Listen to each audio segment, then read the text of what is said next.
Hey hope welcome to YouTube channel Gulfins academy. मैं हूं आपकी होस्ट अली शहनाज। आज बात करते हैं कि स्टॉक मार्केट कैसे वर्क करता है। मैंने आपको बता दिया था कि स्टॉक मार्केट की शुरुआत कहाँ से हुई थी। बरगद के पेड़ के नीचे आया हो कि आपने वो वीडियो देखा होगा। अगर नहीं देखा है तो आई बटन पे जाके क्लिक कर लीजिए, वो वीडियो देख सकते हैं आप।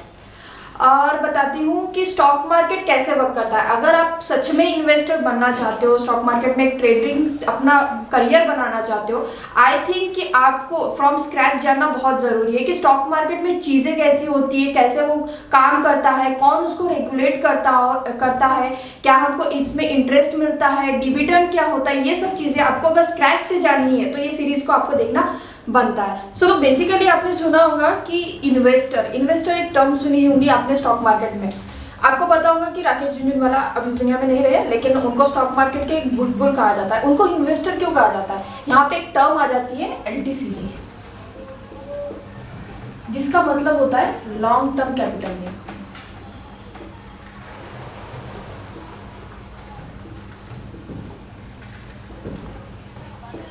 लॉन्ग टर्म कैपिटल गेन का मतलब क्या होता है?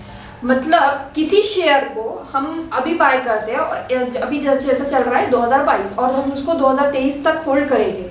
मतलब अभी नहीं कि लग जाएगा दिसंबर में मतलब अभी सितंबर में ले रहे हो, दिसंबर के बाद जनवरी लग जाएगा तुम बेच दोगे। नहीं, 1 ईयर मतलब 12 मंथ्स के बाद, 12 मंथ से ज़्यादा अगर उस चीज़ को होल्ड करते हो किसी भी शेयर को, और उस पर जो भी प्रॉफिट होता है वो होता है तुम्हारा लॉन्ग टर्म कैपिटल गेन। अब बात करते हैं कि लॉन्ग टर्म कैपिटल गेन पे क्या टैक्स पे करना जरूरी है। हाँ, एक हद के बाद अगर 10%, जैसा कि आपका लाख रुपए है, 1 लाख रुपीज है, इसके अगर आपके इनकम है तो आपको 10% का टैक्स पे करना पड़ेगा।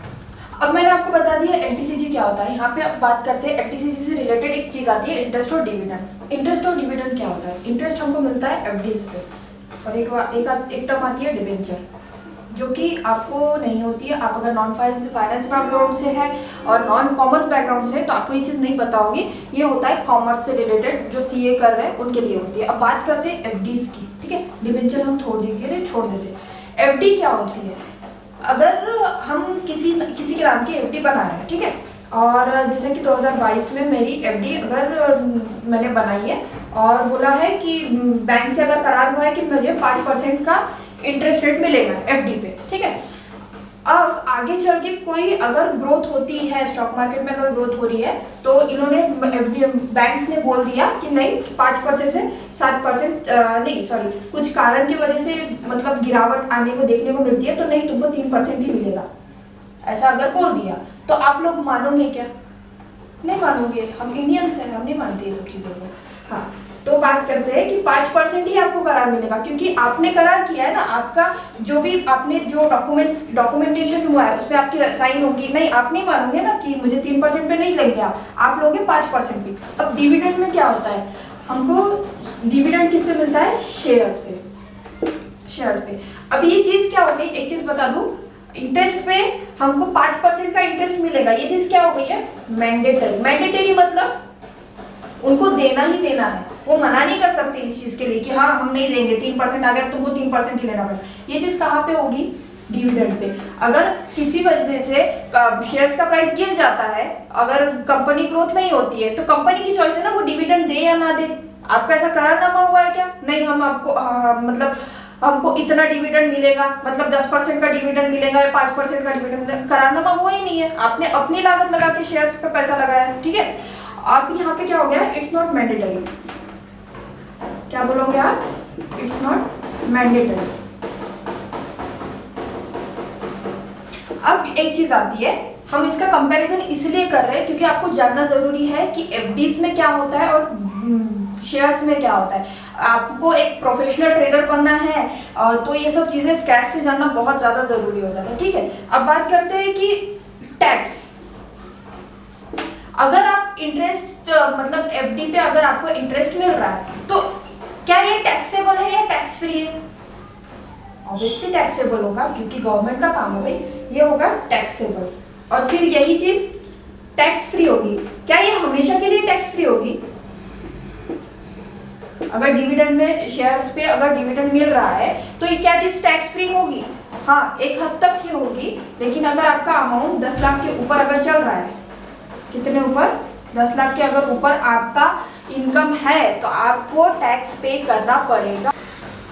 डिविडेंड आपको मैंने बता दिया 10 लाख रुपए पे आपको 10% का टैक्स पे करना पड़ता है, ठीक है।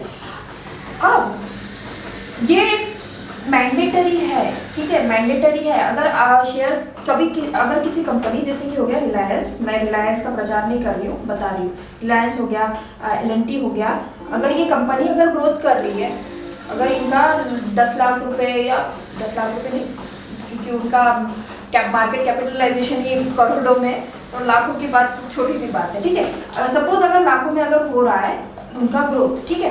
अब अगर कंपनी शेयर्स मतलब डिविडेंड देना चाहती है शेयर्स के तौर पे, तो क्या ये कंपलसरी है कि अगर उनका ग्रोथ हो रहा है तो वो शेयर्स मतलब डिविडेंड दे शेयर्स के तौर पे? जरूरी नहीं है ना। वो किसका मतलब किसका निर्णय होगा कि वो डिविडेंड दे या ना दे? प्रमोटर्स का। किसका होगा? प्रमोटर्स का। प्रमोटर्स डिसाइड करेंगे वेदर टू गिव डिविडेंड और not. To whom? The people like you and me. वो लोग डिसाइड करेंगे कि हमको शेयर्स पे डिविडेंड देना है या नहीं देना है। अब ये प्रमोटर्स होते कौन है? Owner of the company. कौन होते हैं? Owner of the company. अब ये ओनर ऑफ द कंपनी, आप बोलोगे ओनर ऑफ द कंपनी तो बहुत सारे लोग मिलकर चलाते हैं। अब ओनर ऑफ द कंपनी कौन है? रिलायंस का मतलब जो मेन है, हेड है, वो डिसाइड करता है कि कंपनी को डिविडेंड देना है, कंपनी से डिविडेंड देना है या नहीं देना है। ऐसे ही अगर मैंने आपको इतना बता दिया, अगर इसका आपको आगे जानना है तो प्लीज इस सीरीज को पूरा देखिए। आई होप कि आपको ये सब समझ में आया होगा जितना मैंने पढ़ाया। LTCG क्या होता है, डिविडेंड क्या होता है, इंटरेस्ट किस पे मिलता है, डिविडेंड किस पे मिलता है। अगर आपको नहीं समझ में आया तो प्लीज़ एक बार वीडियो रिवाइंड करके देखिए। और नेक्स्ट हमारा टॉपिक होगा टॉप लाइन क्या होती है, बॉटम लाइन क्या होती है, डिविडेंड किस पे मिलता है। अगर आपको ये जानना चाहते हो तो हमारे प्लीज़ चैनल को सब्सक्राइब कीजिए, बेल ऑन नोटिफिकेशन ऑन कर लीजिए, जिससे आपको मेरी फर्दर वीडियोज़ मिलती रहे। और थैंक यू।